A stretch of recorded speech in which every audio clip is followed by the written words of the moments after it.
Hi friends. Today's talk's about compassion. Something we strive for, something most people feel they really have a lot of. Yet I think our understanding of compassion is a little skewed. And when we think of compassion, often the feeling, the sentiment is like, oh, there's a feel sorry for someone in compassion. There's oh, your life's not good enough or rich enough or loved enough, and oh, poor you, and oh, is compassion. Yet I don't feel that's what compassion is. That instantly puts us into a judgment that somehow we're better than them. And if you notice, most people don't have compassion for someone in specifically in economics often, in someone who's economically making piles of dough. We don't have compassion. Oh no, they're fine. Well, what if that same person making piles of dough doesn't know love, doesn't know how to connect with a tree, with a family, but they got money? So compassion, I think compassion's really about loving somebody right where they are in their journey. So if it's the guy in front of the liquor store bumming, is to love him right where he is. Like, that experience is teaching him so much. He's getting the reflection of a lot, and his soul from a higher place has chosen this experience to teach him. And I love you right where you are. I love that you're doing the work in whatever way that looks like, and I just love you. There's no restrictions to compassion.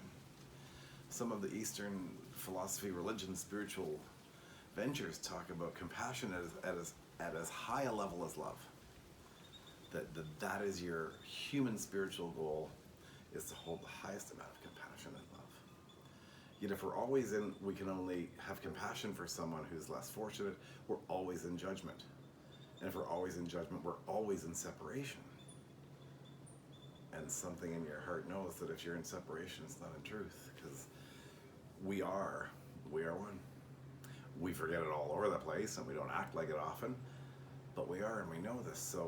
So how do you gear compassion where it can come from the unified field, where it's not oh, they've got more or less? I mean, another good example, how often do you have compassion for someone who's super well off and got everything we think that they need to have? You know, some Hollywood star, some rock star. Do you have compassion for Brad Pitt making all this money and all these beautiful relationships and popular everywhere he goes? And do you have compassion for him? Well, most people don't, but God, there's another side to that life that maybe we don't know.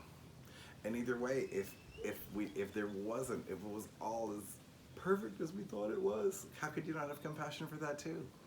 Under the grounds of I love you exactly where you are. Exactly what life lessons you're taking on right now. I love you for doing so. And in anyone doing it, they do it for the collective. This is how we all work our way home. So start rethinking the idea of compassion. Who can you practice compassion with? That's just I love you where you are in your journey, and then it can be for everyone. And if there's an energetic vibration that spirit and other folks that have followed strong, grounded, connected paths,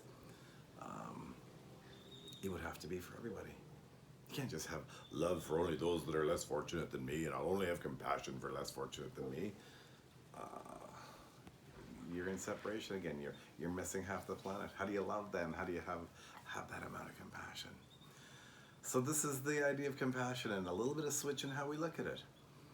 And my heart's challenge, our challenge to you today is look at these points where you can infuse compassion in a moment where nothing's wrong. Like, you can have compassion and nothing's wrong, right there. And have compassion. I love you where you are in this moment. So, that's my game today. May it play into yours. Write me a little splurb after about how that might have played out, or what your shift in the idea of compassion is.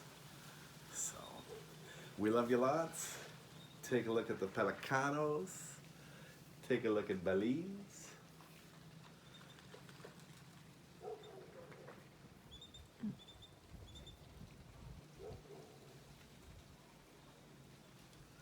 and take a look at me's. Ciao.